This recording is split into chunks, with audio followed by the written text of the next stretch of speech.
It is very, very easy to navigate Line 6 as well. Now, this is here performance button. Now we can see everything like on this mixer here. We can see we can adjust like this, or we can adjust like this by potentiometer.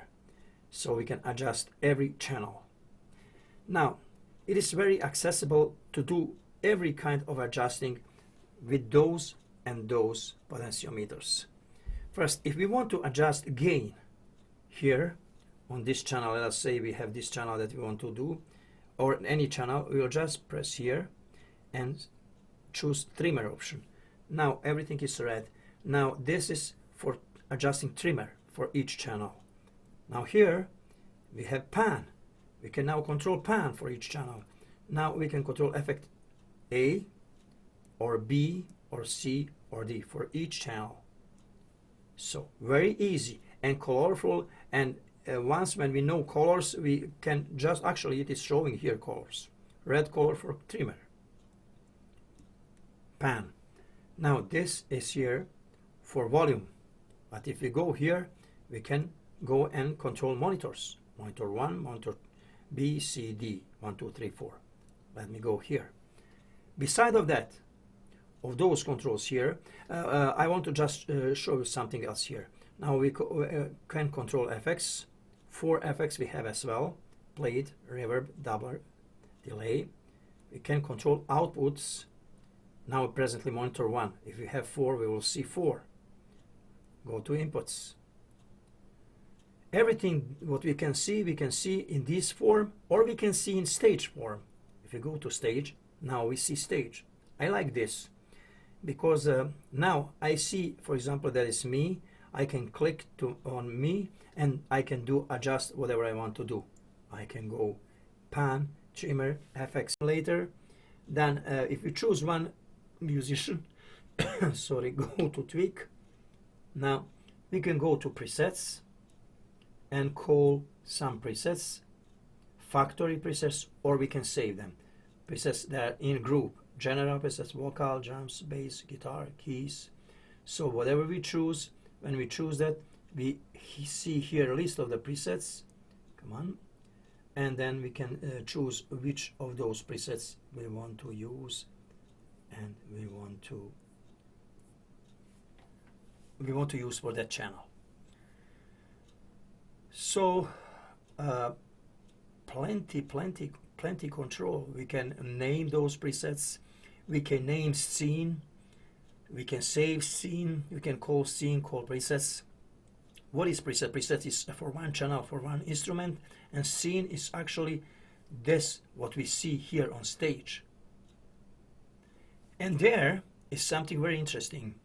Directly to this mixer, we can record 20 seconds of material. For example, band is playing for 20 seconds and we are recording that. After that, band can just leave and we can still adjust every member of the band. We can mix them, we can add effects on the same way like they are here. So you can work on that.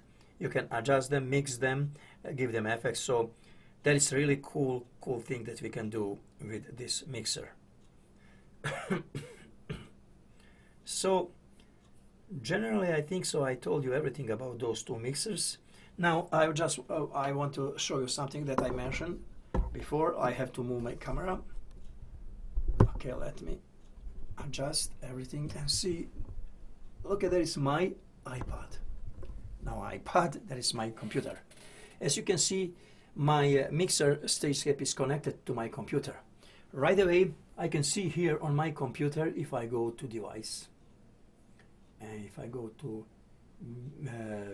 VST connection, you can see that I have here in input channel, I have, look at there, 18, actually I have, how many of them? I have 12 mono tracks and 3 stereo tracks. So it means 18 inputs. I have 18 inputs for live recording directly from my Line 6. Thanks, because I have a sound card built in. another QSC, it doesn't have sound card built in. This one has sound card. So if I go here to devices, device setup, and audio system, you can see that actually driver that I'm using is Stagescape M20D. So it allows me to connect to Cubase and use now this Stagescape as a sound card. There is one thing about the sound card. You can use that for live recording, but you cannot use it for tracking because of latency. I don't know why those people from this company didn't do a little bit more about that latency. If we had opportunity to have 0% latency with this mixer would be beast. It would be mixer that it can be used in studio as a sound card and mixer at the same time, and plus live recording. But okay, that functions still. That sound card that is functional, we can do some live recording, and after that we can continue work with another sound card, for example RME or Apogee. So that is function that is really cool. That's really good, and you can see my tracks are there, my stereo tracks are there. Now I will go back to my mixer. Now what I'm going to do, I'm going to disconnect my USB connection because I want to show you additional functions. Record mode. Now in record mode, look at what we have. Now we can directly record material here to this SD card. Now I want to mention something about SD card. You have to be very careful about SD card that you are using. Not all cards are compatible. First, maximum is 32 gigabyte. Second, there could be a very big problem if you are using wrong card. In this case, it can freeze your Line6, especially if you are playing in live, you are recording, and you are doing some changes, and during that time of recording, if that card is not enough fast and not compatible, it will freeze your mixer. Then you have to restart your mixer. I have this card. I will show you which one.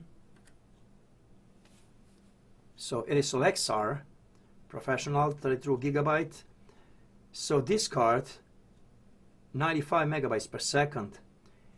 Never any problem with this card. It works perfectly. So I never had any freezing since I bought this mixer. And I have this mixer for a couple of years. So I had problems with another cards.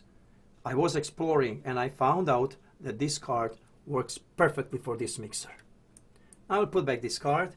It will now show that card will be ready soon for recording.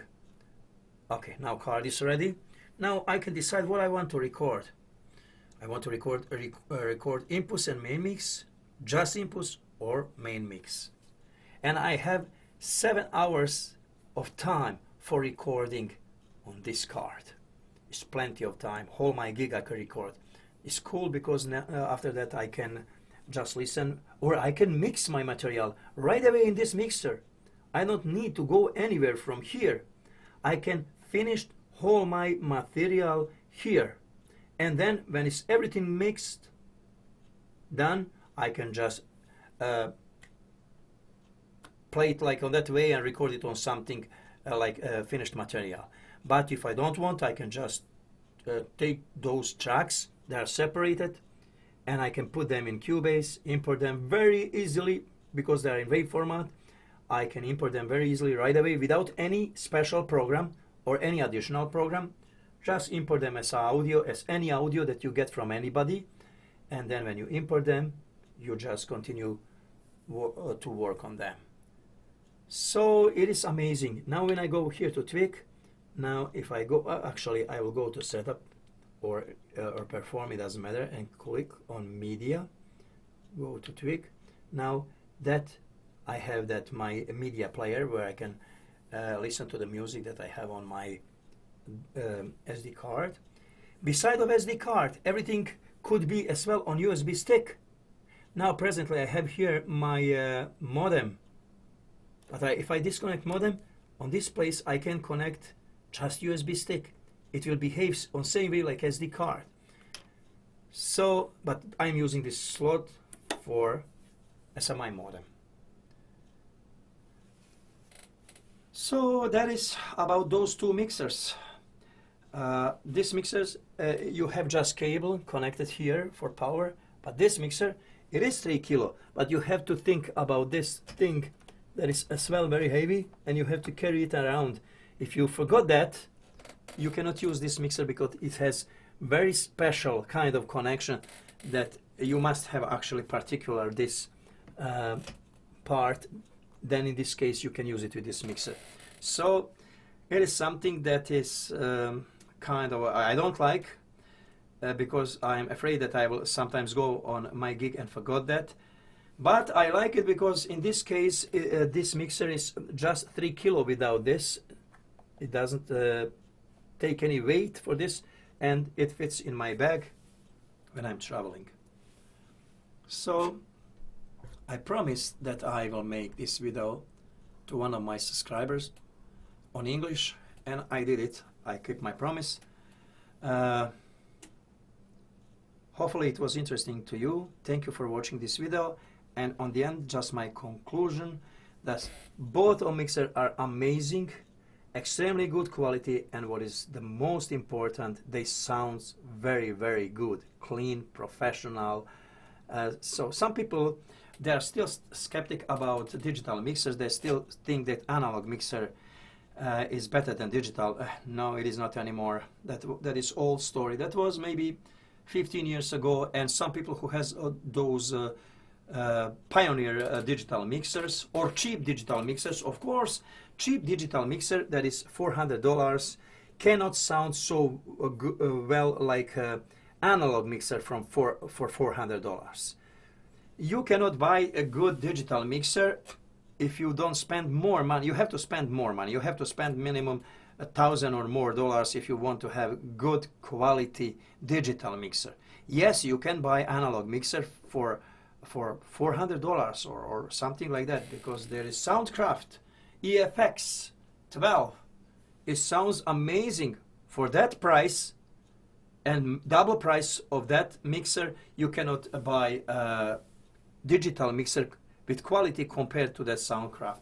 But if you buy a good digital mixer like those digital mixers, if you put some money, they have good parts inside, and they are really good, and quality of the sound is really, really good. You can try it and you will see that is truth. The best way to explore it is go to try. Rent it, try it if you have opportunity, or if you cannot rent, then go somewhere where people have that and they play.